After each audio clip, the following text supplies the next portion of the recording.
Assalamualaikum warahmatullahi wabarakatuh.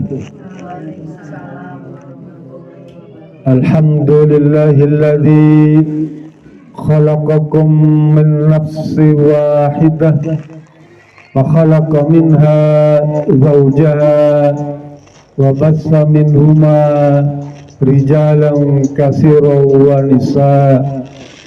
Asyhadu an la ilaha illallah wa asyhadu anna Muhammadan abduhu wa rasuluh iqraran bihi wat tauhida.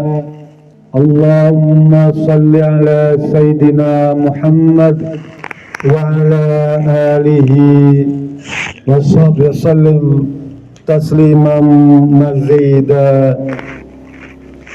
Yang berbahagia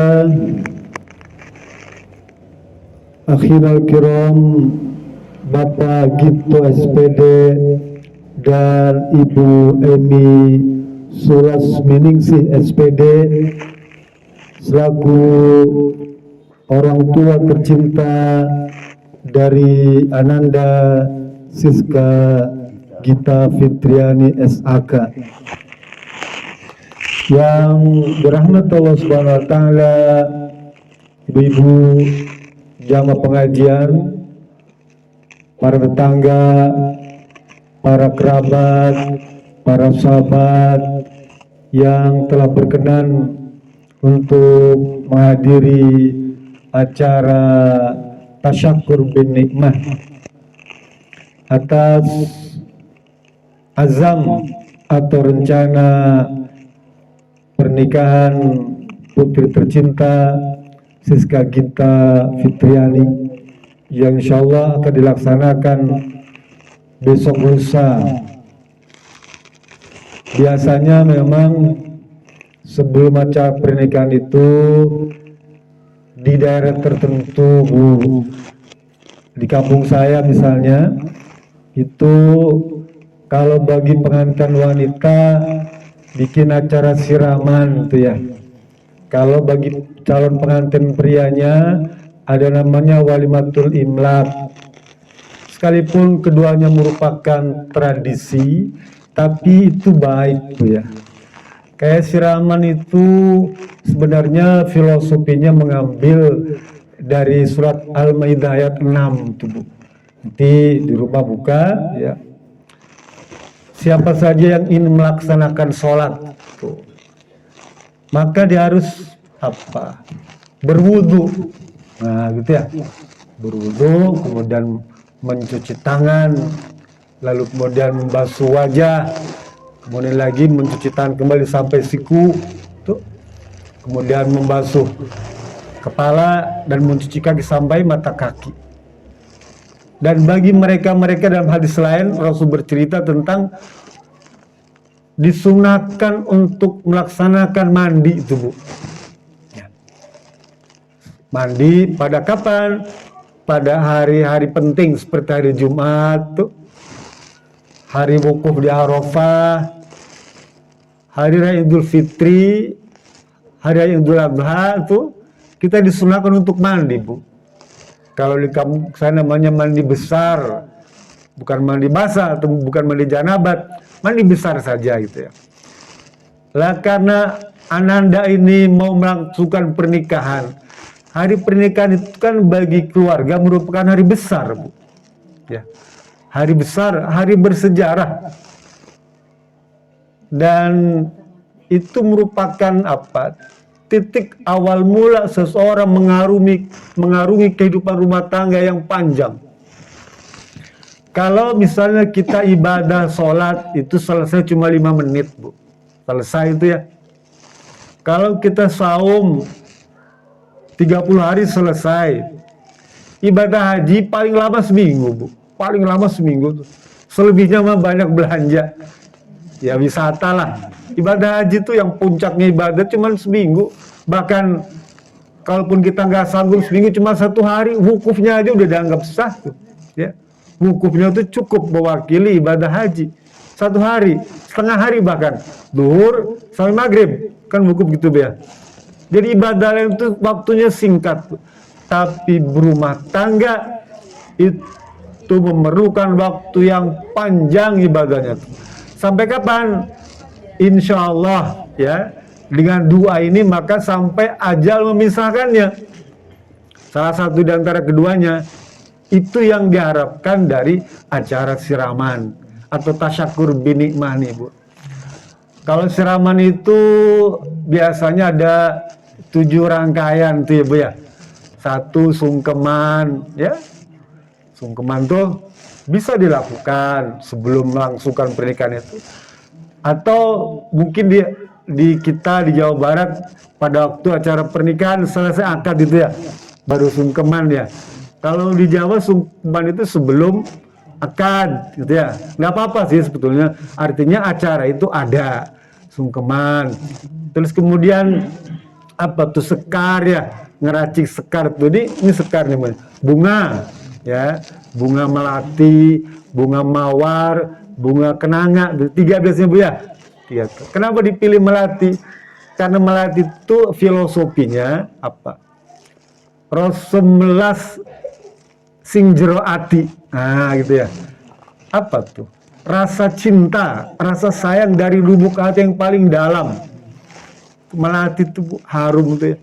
Dan orang yang memakai melati ya, yang pertama kali merasakan siapa? Yang make. Yang mandi tuh, yang disiram tuh, dialah orang yang pertama merasakan harumnya melati itu. Dan itu sunnah para nabi itu. Rasul bilang at-ta'atur, sunanil mursalin itu, sunnah para rasul, para nabi itu 3 Bu. Yang pertama ta'atur, minyak wangi itu Bu. Minyak wangi ya, bagikan tuh masuk Bu.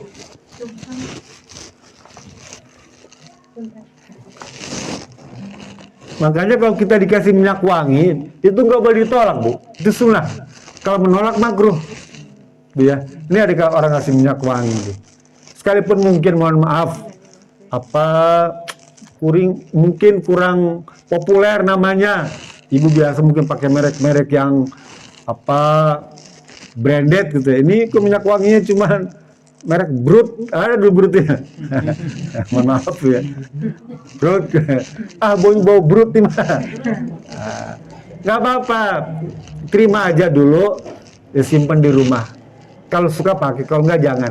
Tapi Nabi mengajarkan tidak boleh menolak tuh, Bu, pemberian minyak wangi itu. Karena penting Bu, ta'atur, sunnah, baik laki-laki maupun perempuan, sunnah Bu. Boleh pakai tuh. Dan orang yang pertama kali merasakan harumnya minyak wangi siapa? Kita. Ya. Ibadah juga begitu Bu. Karena menggunakan minyak wangi itu ibadah, maka orang yang pertama kali merasakan nikmatnya ibadah siapa? Kita. Ya. Nih, tasyakur binikmah ini kan ibadah Bu. Silaturahmi ibadah. Orang yang pertama kali merasakan nikmatnya silaturahmi ada keluarga yang melaksanakan. Kok nggak berasa ya? Iya, nggak berasa emang. Tapi di situ ada hikmah. Ya, pelan-pelan Allah catat orang ini selalu melakukan silaturahmi, selalu bikin tasyakur binikmah. Allah berikan tuh, sekalipun mungkin kita tidak merasa tuh. Berapa banyak kenikmatan yang kita tidak merasakan Bu. Ya, bahkan tidak tahu kalau itu adalah kenikmatan. Kan kita kadang-kadang nggak merasa Bu, karena kita menganggap yang nikmat itu kalau kita dikasih rezeki yang besar, uang yang banyak tuh, materi yang banyak, harta yang banyak, baru kita merasa itu dapat rezeki. Padahal rezeki itu bukan cuma itu, banyak sekali. Ibu dikasih kesempatan datang ke sini bisa melangkah, rezeki. Ibu dalam keadaan sehat, pendengaran, penglihatan, penciuman, itu rezeki. Bisa melangkah, ya, bisa selfie, itu semua adalah rezeki. Ya. Saya ngomong sama istri, "Mah, kalau saya suka selfie boleh nggak?" Boleh, bener nih. Iya, selfie yang sana yang depan komplek itu. Si selfie namanya. Marah istri saya. Oh, kamu nggak boleh. Iya. Nah, yang kedua bunga apa? Bunga mawar. Nah, tadi melati. Kedua mawar tuh. Apa mawar? Apa? Mawar ros ya. dan tidak boleh dengan tangkainya. Kan tangkainya kan berduri ya. Ambil bunganya saja. Itu filosofinya, nggak boleh di keluarga itu ada yang bisa menyakiti itu, Bu. Ya. Jadi keluarga wanita itu yang menggunakan bunga mawar itu jangan sampai calon ini kelak nanti kalau sudah berumah tangga disakiti oleh suaminya. Ya. Berapa banyak sekarang, Bu, ya, suami itu main gaplok aja kan ya, main tampar aja, viral karena kan baru juga setahun belum sumur janggung menikah udah main tampol aja kan, tuh kan kasihan. Lah kalau filosofi Jawa, mawar itu yang berdurinya dibuang, bunganya dipakai tuh ya, itu mawar. Yang ketiga bunga kenanga tuh apa, kenengo ya, kenenge, keneng, bahasa Jawa tuh keneng tuh ini, Bu, raihlah ya, keneng, raihlah kamu cita-cita kamu ya. Kita disuruh ini rumah tangga ini kan orang seperti orang berlayar, perjalanannya panjang, Bu, ya. Perjalanannya panjang, tadi sampai saya cerita sampai ajal memisahkan kita. Tentu tantangannya banyak, godaannya besar, Bu. Ya, godaannya besar. Sehingga Allah berfirman dalam surat An-Nisa ayat 19 tuh, nanti di rumah buka, surat 4 ayat 19, wa ashiruhunna bil ma'ruf fa in karihtumuhunna fasa an takru syai'an wa yaj'alallahu fihi khairan katsiran. Kata Allah Subhanahu wa taala, pergaulilah ya, suami atau istri itu dengan cara yang baik. Boleh jadi kamu tidak menyenangi sesuatu dari suaminya tuh ya. Nah, Siska, nah ya, mungkin selama ta'aruf ya, kenalan, sifat calon suami ini yang dia tunjukkan adalah apa? Yang bagus-bagus saja ya. Datang bawa es krim, kelihatannya royal. Ya, ini buat bapak, ya, ini buat mama, ya, bawa tuh. Dan jadi Trans, bawa apa nama tuh, Solaria tuh kan, Ifumi buat mama di kesukaannya, buat papa kue tiaw kan, buatan Solaria, senang kan buat gitu ya. Nah, bawa lagi tuh apa tuh, sekalipun kita mungkin nggak biasa makan pizza, bawain dari PS gitu ya. Ini yang besar, ukuran besar, saking senangnya tuh. Dan apa yang dia tampakkan tuh yang bagus-bagus saja. Namanya juga masih ta'aruf kan gitu ya. Ta'aruf itu 3 rumusnya. 1, dia harus mengenal jasmani, yang kedua mengenal fikri, pemikiran, yang ketiga mengenal qalbiyah. Jadi jasmania, fikriyah, dan qalbiyah, ta'aruf tuh. Dia harus saling mengenal. Karena sudah saling kenal begitu, pendek kata segalanya, calon suami ini, oh dia serba hebat dah, bagus, di depan papanya sungkem ya, santun gitu. Nanti kalau sudah berumah tangga, baru keluar tuh sifat aslinya, baik suami maupun istri, keluar tuh ya. Baru kita tahu, oh ternyata begini dia bilang kelakuannya. Nah gitu ya. Sama suami dengan istri begitu ya. Begitulah rumah tangga, Bu ya. Nah, untuk sampai stabil itu perlu waktu lama. Nggak bisa tahun pertama itu godaannya banyak, Pak. Tanya Bapak Pak Gita, sudah berubah tangga berapa puluh tahun? Ada 30 tahun, Pak, lebih ya? Ada lebih. Nah, Pak Gito dan Bu Gito bisa mempertahankan rumah tangga sampai usia 60 tahun itu bukan perkara mudah ya. Menjaga, mengatur irama, harmonisasi itu, Bu. Itu yang susah ya. Itu pentingnya saling kenal mengenal. Maka Allah mengajarkan tuh, kata Allah, jika kalian melihat salah satu kekurangan di antara pasanganmu ya, kan manusia ini tidak ada yang sempurna, Bu. Yang sempurna cuma rokok aja ya. Rokok sempurna. Nggak ada yang sempurna. Ada mesti kekurangannya lah. Ya, 1-2 malah. Baik jasmaninya maupun rohaninya. Nah, ketika kita mengetahui itu, apa kata Allah Subhanahu wa Ta'ala? Allah Subhanahu wa Ta'ala dalam surat Al-Nisa ayat 19 tadi. Boleh jadi kamu tidak menyenangi salah satu sifat, tapi bukankah Allah telah menciptakan sifat-sifat baik yang lainnya yang lebih banyak? Jadi manusia nih Pak Bu ya, sebenarnya lebih banyak sifat baiknya ya.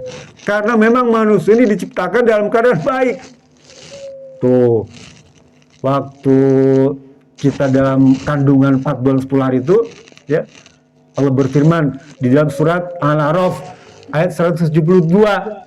Al-A'raf ayat 172 itu Allah berfirman, wa iz akhadha rabbuka min bani adam min zuhurihim dzurriyyatahum wa asyhadhum ala anfusihim alastu bi rabbikum qalu bala syahidna. Tuh, waktu usia kita 4 bulan 10 hari ya.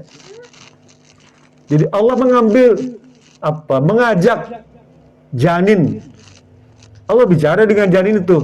Kok nggak kedengaran kita mengandung? Ya, kita nggak punya kemampuan untuk bisa mendengarkan suara janin itu. Tapi janin itu sudah berdialog dengan Allah Subhanahu Wa Taala. Ya, diambilkan dari tulang sulbinya jadi janin tadi. Lalu Allah berkata, wahai janin, wahai anak fulan bin fulan binti fulan. Ngomong Allah tuh, alastu birabbikum, apakah kamu mau tunduk kepadaku? Apakah kamu mau mengakui aku sebagai Tuhan? Apakah kamu mengesahkan aku sebagai Tuhan? Apa dia bilang? Qalu bala syahidna. Bayi sudah bisa ngomong, Bu. Dalam rahim itu bayi sudah bisa ngomong. Sebab kita tidak bisa mendengar. Yang mendengar Allah dan para malaikat. Ya. Artinya apa? Secara rohani orang tuh baik sebetulnya, Bu. Ya, secara rohani baik. Coba Ibu tengok ada bencana misalnya di mana-mana, Semeru meletus, Cianjur gempa, tuh dimanapun pasti mereka bilang, ya Allah, ya, melihat api besar gitu, ya Allah, gempa itu, ya Allah, astagfirullah, mesti begitu, Bu. Orang kafir, orang ateis yang gak beragama tuh, yang gak beragama, Bu. Kalau Nasrani kan beragama, Yahudi beragama, Hindu beragama, punya Tuhan berarti kan ya. Orang ateis yang nggak punya Tuhan tuh ya, kalau ada bencana apa dia bilang? Oh my God ya, pasti begitu kan. Nggak mungkin wah apa-apaan, nggak mungkin begitu, mesti bilang oh my God. Nah artinya apa? Oh Tuhan. Kalau bahasa kita ya Allah ya, itu sama seperti itu. Artinya apa? Dasarnya tuh mereka tuh baik dari segi rohani, ya. Jadi manusia baik. Begitu juga jasmani. Kalau Ibu baca di surat Al-Mu'min ayat 11-12 tuh tentang bagaimana manusia itu diciptakan tuh dari sisi jasmani itu, ya. Tuh penutupnya ya tadi, fatabarakallahu biahsanil khaliqin. Maha suci Allah yang telah menciptakan manusia ini dalam keadaan sempurna. Sempurna. Di surat At-Tin tuh, laqad khalaqnal insana fi ahsani taqwim. Bukankah Allah telah menciptakan kalian itu dalam keadaan sempurna? Ya. Jadi kita ini baik, Bu, sempurna. Ya. Oleh karena itu kita harus syukuri baik jasmani maupun rohani kita. Ya, jasmani kita bisa berangkat dalam keadaan sehat, rohani kita masih bisa berzikir, masih bisa menyebut Allah, masih bisa sholat, masih bisa baca Quran, masih bisa kemudian mengucapkan takbir, tahmid dan tahlil. Itu semua adalah kenikmatan rohani yang perlu kita syukuri. Sehingga Allah melalui Rasul mengajarkan itu, selepas sholat itu kita disunahkan baca tasbih, tahmid, takbir itu. Subhanallah, alhamdulillah, Allahu Akbar 33 kali itu kan. Waktu Ibu baca tasbih itu, Subhanallah, Allah lah maha suci. Ya Rabb, Engkaulah yang maha suci. Sementara aku ini kotor ya Rabb. Baik jasmaninya maupun rohaninya kotor. Ya. Jiwa kita, rohani itu, dan jasmani kita pun kotor. Nah, melalui siraman ini, ya, yang pertama sungkeman, yang kedua sekar tuh bunga-bunga, yang ketiga siraman. Siraman itu dalam rangka mensucikan jasmani dan ruhani. Makanya dia, salah satu aspek dalam siraman itu mandi tuh ya, mandi besar tuh. Kalau wanita, kalau ada 2 hadis Bu, cara mandi besar itu. Satu Siti Aisyah ya caranya, yang kedua Siti Maimunah. Ibu boleh dua-duanya, yang gampang saja, berwudu saja dulu ya, berwudu mandi. Lah nanti pun kalau ibu mau siraman atau anak mau siraman boleh di sini ya nanti ya. Kemudian suruh berwudu, suruh mandi. Nah, itu siraman ya. Karena selepas siraman itu dalam adat Jawa kemudian dia berwudu. Berwudu dan mandi tadi. Jadi barang satu paket tuh. Siraman dan berwudu. Nah, satu. Artinya apa? Ingin mensucikan bukan hanya jasmani dan rohani, dua-duanya tuh. Karena calon naksiska ini akan mengarungi ibadah yang sangat panjang, ya. Panjang ibadahnya. Bayangkan kalau kita ibadah dalam keadaan berwudu terus kan bagus, Bu. Mengulangi wudu itu boleh, bagus. Tapi menjaga wudu juga bagus juga. Dulu Imam Malik, Bu ya. Dia selama 20 tahun, Bu. Dia berwudu Isya tuh ya. Berwudu maksudnya sholat subuh. Dia pakai wudunya sholat maghrib. Ibu bisa bayangkan nggak? Wudu yang dia pakai untuk sholat subuh tuh dia lakukan pada waktu sholat maghrib. Artinya apa? Dia nggak batal-batal. Ya, 20 tahun, ada menyebutkan 40 tahun, Bu. Ya, sambil kecilnya sih 20 tahun lah. Dia jaga tuh, Bu. Ya. Kenapa bisa begitu? Ya karena dia makanannya terjaga. Ya. Kalau kita kan makanannya banyak mengandung gas. Baru sholat pret. Tempat-tempat itu brot. Pret terus kan gitu ya. Wah, sudah. Apalagi sudah tua begini, Bu. Apa? Orang tua ini dol, namanya outbreak. Kalau mobil itu udah outbreak, dia punya rem tuh, ya. Udah nggak bisa kontrol, Bu. Batuk aja bukan bunyi di atas, double di atas bunyi, bawah bunyi. Batuk tuh, ya. Ke kamar mandi lagi, tuh ya. Lah jadi siraman dan berwudu itu begitu dalam rangka mensucikan agar dia senantiasa ada dalam ibadah tuh, ya. Kan gini, Bu. Kalau kita hidup di masyarakat itu ya, atau berinteraksi sosial tuh, kan kadang-kadang ada godaan tuh ya, ada godaan macem-macem. Apalagi itu rumah tangga godaannya besar, ya, tantangannya nih. Lagi misalnya suaminya ganteng, nak Fadila ini kan ganteng, godaannya besar, ya. Bagi seorang istri tuh agak riskan juga gitu ya. Nah, tentu harus ada ikatan yang kuat. Nah, berikan disebut sebagai misaqan ghalidha tuh, ikatan yang kuat. Dia tidak boleh dipisahkan, yang bisa memisahkan hanya Allah Subhanahu wa taala. Misaqan ghalidha itu. Jadi kalau misalnya apa tadi itu? Ibadah yang cukup panjang itu kita ada dalam kesucian, sekalipun ada godaan kita ingat, oh saya masih punya wudhu. Paham nggak, Bu ya? Kayak misalnya ibu, mohon maaf nih, yang biasa bawa tasbih, ya, jalan ke mall tuh, ya wah, di mall kan banyak yang dilihat ya.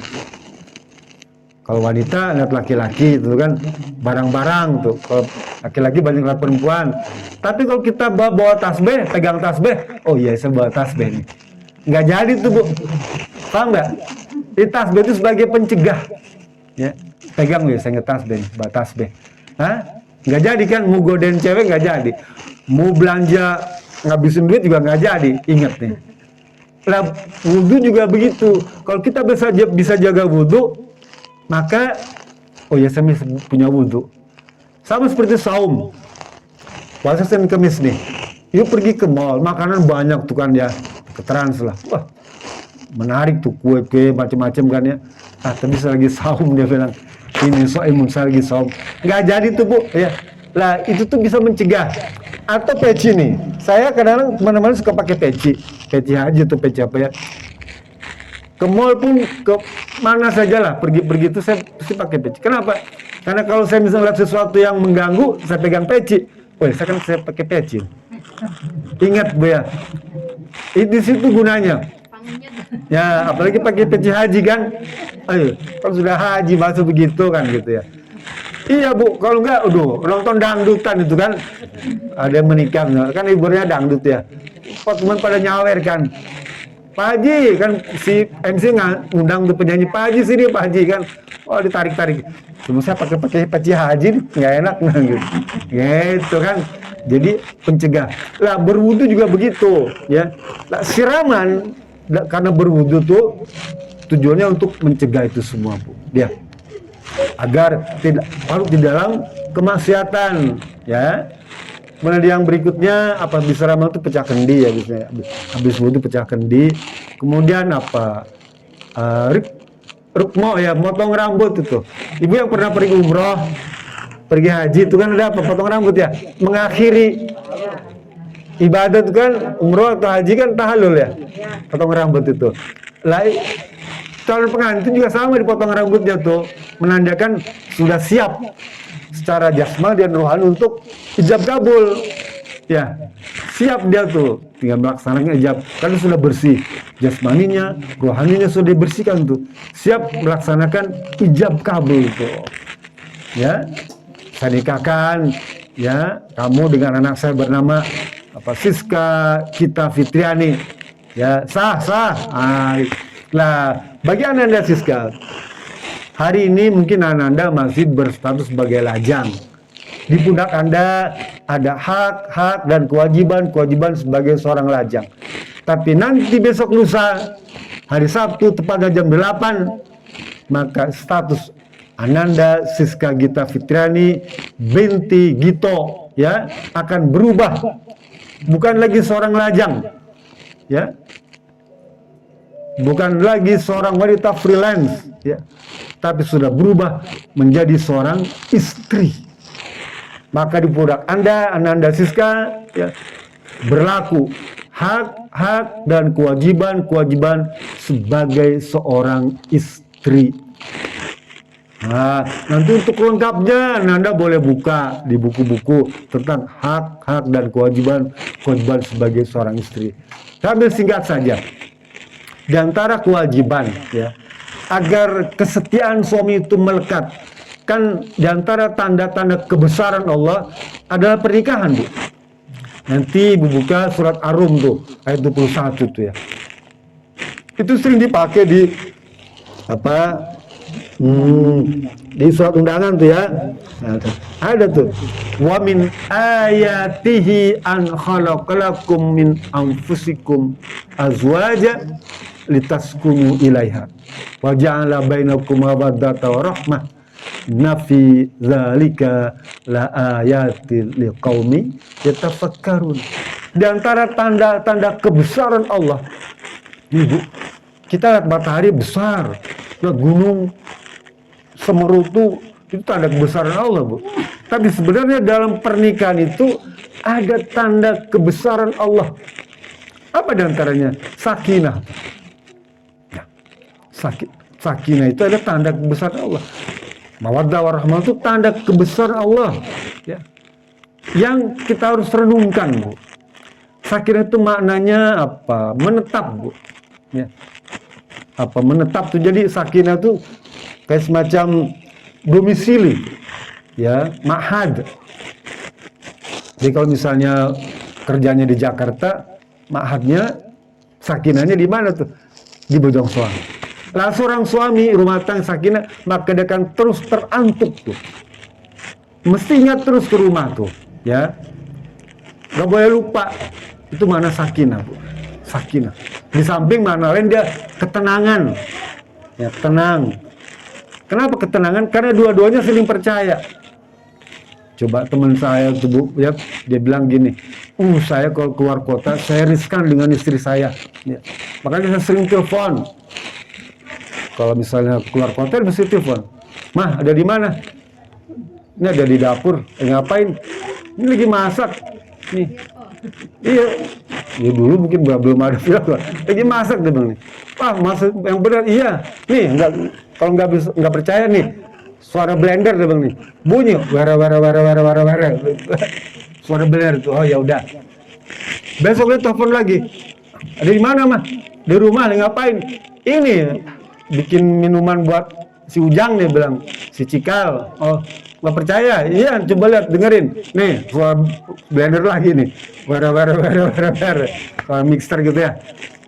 Besoknya dia pulang ke rumah tuh. Ada anaknya. Mamanya nggak ada. Mama kemana? Tahu udah 2 hari gak pulang-pulang. Tapi dia bawa blender terus sih bang. Itu karena dia gak percaya. Ya.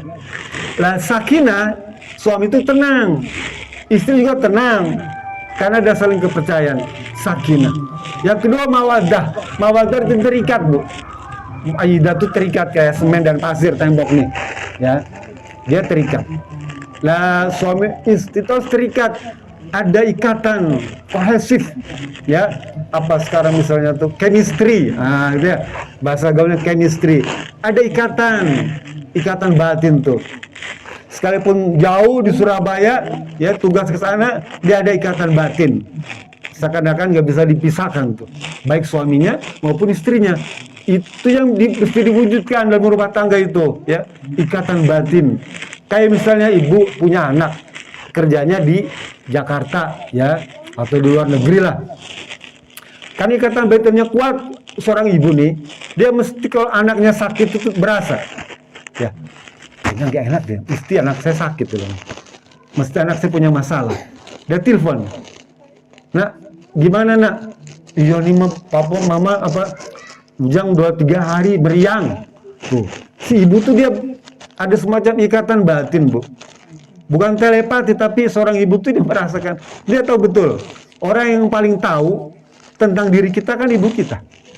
Dia tahu makanan kesukaan kita, ibu kita tahu pakaian kesukaan kita, ibu kita tahu tentang kondisi kesehatan kita, ibu kita tahu tentang pantangan kita, ya. Ibu kita tahu tentang sesuatu yang bisa mengganggu dia, ibu kita tuh. Ya. Oleh itu nanti nak Siska, ya, bersama pasangannya. Nanti sebentar lagi tuh Siska akan punya orang tua 4 sekaligus tuh. Masih hidup kan ya? Iya. Ya, 4 orang tua tuh. Nah, 4 orang tua sekaligus tuh. Bayangkan tuh. Lah 4 orang tua ini ada tempat di mana Nak Siska mencurahkan segala macam persoalan perkara rumah tangga. Kenapa? Karena kita kan belum pengalaman. Baru 1 hari mengoring rumah tangga, 2 hari kan masih kurang pengalaman. Ya, mungkin bisa baca buku, tapi tidak cukup. Tanya ke orang tua, mah kalau nyiapin masak buat suami apa yang paling gampang? Ya udah kamu beli Indomie aja mah, telur gitu. Contoh itu kan pengalamannya. Nah, di samping itu juga Nak Siska harus berusaha untuk mencari ridho keempat orang tua itu. Ya, carilah ridho orang tua tuh, keempat-empatnya tuh. Karena Allah akan meridhoi kita semua kalau keempat orang tua itu meridhoi. Ridho Allah fi ridho walidain. Ridho Allah itu sangat tergantung pada ridho keempat orang tua. Kalau keempat orang tua ridho, Allah pasti ridho. Mananya apa kalau Allah ridho? Segala macam yang menjadi keinginan kita, anak-anak Siska tinggal ngangkat tangan tuh. Tengah malam tuh bangun malam, angkat tangan, minta pada Allah, ya Rob, suami saya masih terlilit utang. Contoh ya, minta, ya Rob, tolong kau berikan rezeki kepada suami saya. Ya, minta pada Allah Subhanahu Wa Taala. Gak cukup sholat malam, sholat duha, minta pada Allah, ya Rob, Allahumma inna nas'aluka rizqan halalan thayyiban fa in kana fis sama fanzilna fa in kana fil ardi fakhrijna fa in kana baidun faqaribna wa kana haramun fatlah fatahirna. Minta Nak Siska sebelum berangkat ke kantor, sebelum berangkat ke kampus, sebelum berangkat ke sawah tuh duha 2 rakaat minimal atau 8 rakaat maksimal. Ya Rabb, aku mohon kepadamu agar engkau melimpahkan rizki kepada suamiku yang sekarang sedang bekerja mencari nafkah. Ya Rabb, kalau rizki untuk suamiku itu masih jauh di atas langit sana, tolong kau turunkan. Ya Rob, rezeki untuk suamiku itu masih ada di dasar tanah tuh, tolong kau angkat ya Rob. Ya Rob, jika rezeki untuk suami saya itu masih jauh di ufuk timur sana, tolong kau dekatkan. Ya Rob, jika rezeki untuk suami saya itu masih dalam keadaan kotor, tolong kau sucikan ya Rob, bersihkan agar yang datang ke rumah ini ada harta yang baik, yang halal dan thayyiban, agar keturunan kami menjadi keturunan yang soleh dan solehah. Minta tuh. Dan doa mustajab itu adalah doa yang didoakan tidak tahu. Orang tua nih, ya, ayah ibu nih, doakan anak kita tuh. Ya. Sementara tidak tahu itu doa mustajabah. Kalau orang tua sudah jangan tanya dah, mesti doanya nggak berhenti. Hari ini sukses kita hari ini itu salah satu di antaranya ada andil orang tua kita, doa mereka. Nih, kita punya rumah di Bojongsong di GBA ini. Salah satu sebabnya adalah karena doa orang tua kita dulu. Ya Rob, moga-moga anak saya nih punya rumah ya di Bandung, di kota, rumah yang nyaman, baiti jannati. Itu orang tua kita dulu, baru terkabul mungkin sekarang. Nanti nasibkan begitu, minta pada orang tua doanya, restunya tuh ya, ridhonya. Nanti orang tua pun begitu mendoakan anak. Jadi itu salah satu kewajiban anak istri kepada suami itu ya. Terus yang berikutnya adalah agar kesetiaan itu berlangsung terus ya. Idza nadhara ilayya asaratu ya, sebagai wanita yang bagus tuh kalau dia memberikan kesenangan pada suami itu. Jadi sekalipun jauh itu dia pasti telepon. Kenapa? Karena ada ikatan seneng. Begitu pulang datang tuh tunjukkan ya sikap yang nyaman agar menyenangkan suami itu. Jangan uring-uringan, suami datang uring-uringan terus ya. Buat nyaman ya. Pakai pakaian yang menarik. Kalau misalnya suaminya kelihatannya punya hasrat ya kita pakaian yang seksi kan itu ya. Boleh. Ibu suka pakaian seksi nggak? Suka. Saking seksinya sampai nggak pakai baju, pakai daster bolong-bolong. Ya, gitu saking seksinya. Boleh. Di depan suami boleh, Bu. Ya, boleh di depan suami. Nah, kemudian yang kedua hak seorang atau kewajiban seorang istri adalah apa? Idza amara ata'tu, jika disuruh itu diperintahkan maka dia mentaati, taat pada suami ya. Dan yang ketiga, kalau suami nggak ada, jaga tuh pribadi kita dan harta milik suami itu adalah kewajiban seorang istri terhadap suaminya ya. Mudah-mudahan ya ini yang saya sampaikan ini bisa menambah keberkahan bagi kita semua ya. Dan saya berbaik meminta setelah acara ini kita bacakan surat Ar-Rahman ya. Kita bareng-bareng baca nanti. Yang bawa Quran buka Qurannya, yang nggak ada Quran boleh pakai HP ya. Bisa pakai HP aja. Ya. Mungkin itu yang bisa saya sampaikan sebagai pengantar tausiahnya.